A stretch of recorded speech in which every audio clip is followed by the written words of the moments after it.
nossa conversa, assim, realmente tivemos a eleição mais importante dos próximos anos no sábado, que foi a presidência da Câmara dos Deputados. A gente tem falado isso no escritório há muito tempo, que a cadeira mais importante do Brasil já há alguns anos é a presidência da Câmara dos Deputados, é inegável.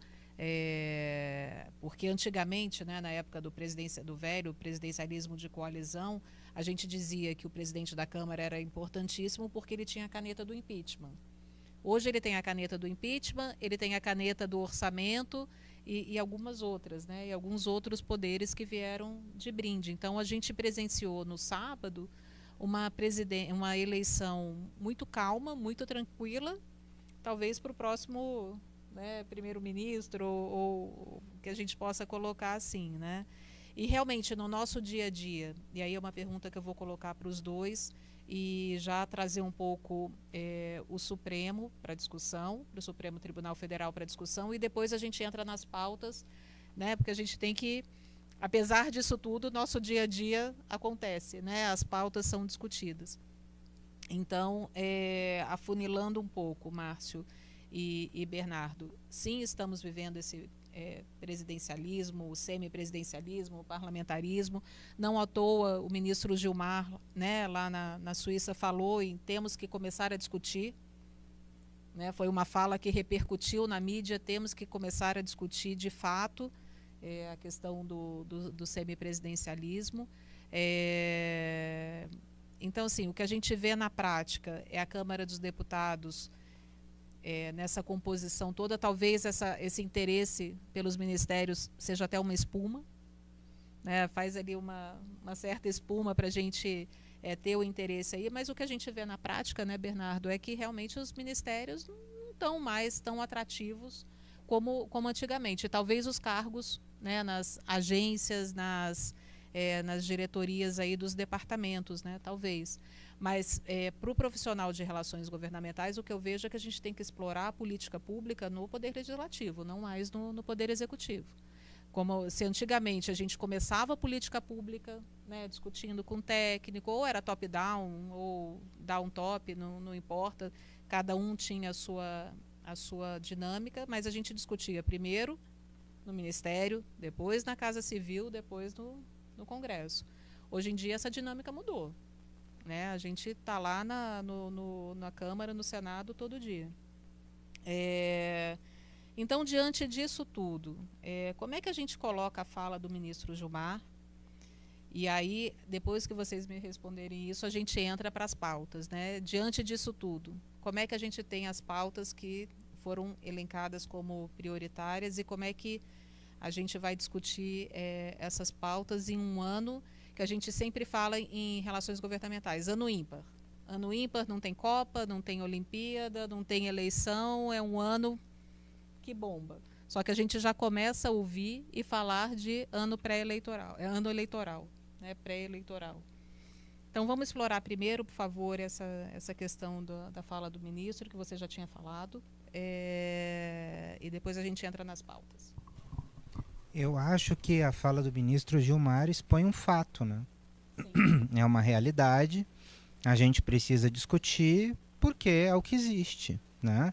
E se é aquilo que existe, a gente precisa então dar um corpo, uma forma jurídica a isso. Eu acho que isso faz muito sentido. E aí, puxando esse gancho do que a gente vinha falando, a gente teve uma enorme renovação em 2018, mas em 2022 uma das menores taxas de renovação do parlamento. Você sabe por quê? Emenda. Hoje os deputados estão praticamente reeleitos. Vou até te interromper, Márcio, porque uma coisa que a gente fala muito lá no escritório isso, quando você pega a marcha dos prefeitos aqui em Brasília, antigamente as filas eram lá no Palácio e nos ministérios. Hoje, quando tem marcha de prefeito aqui em Brasília, você já viu a fila do anexo 4 da Câmara dos Deputados? É impossível entrar na Câmara dos Deputados. Né? Então, isso é exatamente essa a fotografia. Né? E é uma relação que a gente chama de simbiótica. Prefeito elege deputado, deputado elege prefeito. Exatamente, é isso assim que funciona. Ainda mais que em 2022 as redes sociais não entregaram, né? Então, como elas não entregaram, todos os candidatos que apostaram na área digital em 2022 e que vinham por fora do sistema, como aqueles que se elegeram em 2018, não foram eleitos. E aqueles deputados que tinham o seu quinhão de emenda e os prefeitos no bolso nem fizeram postagem nas redes sociais, mas aumentaram o seu percentual de votos em 30%, 40% muitas vezes. Então eu vi muito deputado reeleito com base nas emendas. Então a gente tem visto isso muito acontecer. Então a gente vai olhar para 2026 e vamos pensar como é que é a Câmara que a gente vai ter adiante. É uma Câmara muito parecida com essa, porque os deputados estão ainda mais empoderados com as suas verbas. Então, na verdade, todo esse jogo joga pela estabilidade do próprio sistema.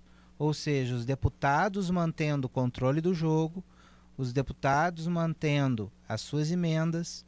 Antigamente, os senadores tinham bem mais dinheiro, né, do que os deputados. Hoje, os deputados já são bem mais poderosos em termos de emenda. Então, e do outro lado, você vai continuar tendo um governo fraco, a não ser que seja um governo que atue em parceria com o parlamento. Se você tiver um presidente do mesmo partido, parceiro do presidente da Câmara, aí você pode ver pautas avançando. Se a gente tiver conflito, o país vai ficar meio naquele neutro. Ele não consegue avançar para lado nenhum, que é o que a gente tem visto agora nesses próximos anos, nesses últimos anos.